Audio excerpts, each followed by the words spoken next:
We all know river dance and the popularity of Irish dancing nowadays. But there is an old style of Irish dancing that precedes this modern style.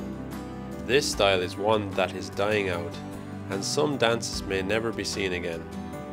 Today, we go to Ballyfin, County Laois, and meet Maureen Culleton, one person trying to preserve this old style. Well, Ciarán, I was born here in this very house. It's now known as An Sean Kishtin, and it's in the townland of Irie, Ballyfin. So I was born in 1946, so you don't need your calculator now to know how old I am. And this very house now is more than 100 years old. The roof has been renovated, and as you can see, the centre has been taken apart, and we now have a rambling house called An Sean Kishtin here. We're now in our third year of this idea. It's taking people back to their roots and where people came in and entertained each other in a simple, very informal way.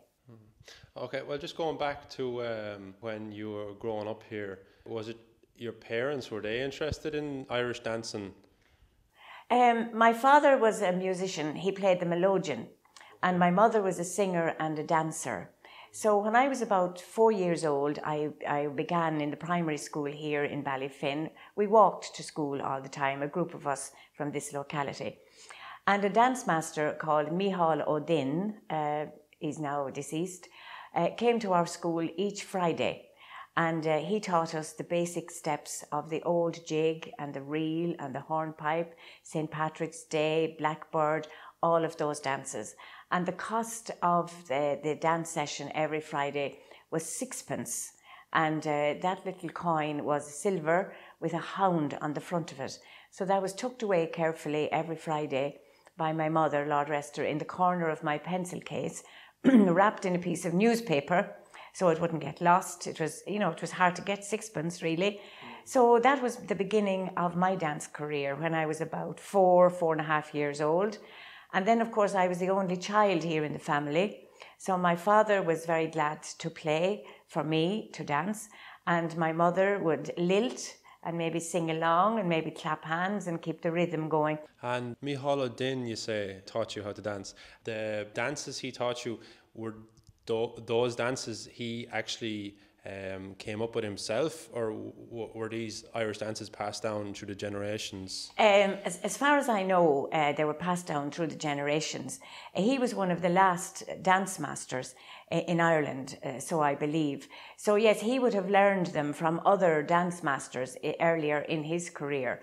And he travelled to the Gaeltacht in Connemara, and he also travelled down to Ring in Waterford by bicycle and would have learned many of the dances, and he had a great interest in the Irish language as well. Okay. So when he taught us many Irish phrases, so that gave me a great love of the Irish language as well.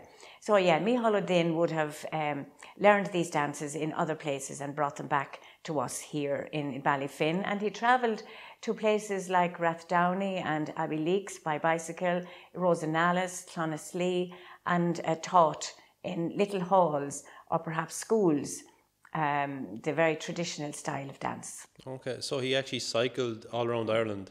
Yes, he cycled all the time, and his eyesight was quite poor, excuse me, but he managed to keep safe by listening to the sound of the tyres, the sound the tyres made on the road. He knew if he was out towards the centre of the road, it was quiet, and then he'd move in because there was a rather stony or uneven surface close to the edge. But as well, when he taught us, although his eyesight was quite poor, we do believe, he could point the bow of the fiddle to certain people who maybe were not in time with the music or were dancing on the incorrect foot. So it was a most interesting operation each Friday, and of course when he went to other places as well. Right, okay.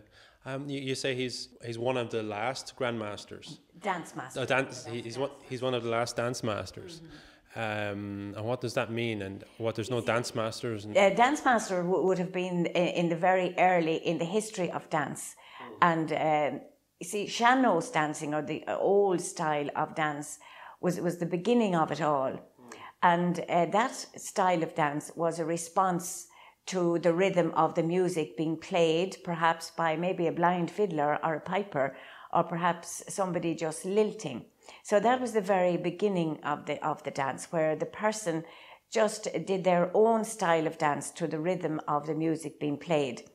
But then they thought that they should formalize it somewhat and compose a dance made up of perhaps 5 steps. Each one danced once on the right foot and once on the left foot.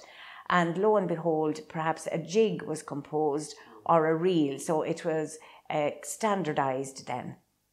Okay. And this kind of evolved into the Irish dancing of today? Yes, you see, nothing stays the same. So the style of dance that I would have learned was a kind of, was low to the ground. There was no high kicking like there is nowadays. The feet were kept close to the ground, and the emphasis was on the matching of the rhythm of the foot to the rhythm of the music. And it was perhaps livelier in terms of the style of dance and the music being played back then than nowadays. Sometimes nowadays the music is slowed down very well, so the dancer can put in extra beats to the rhythm.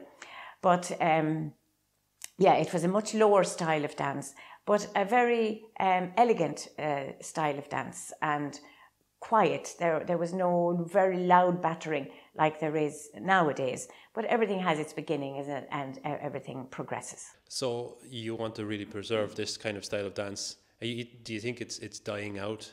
I'm afraid so, because the people of my age now are, kind of few and far between, really, and people who would have been exposed to that style of dance.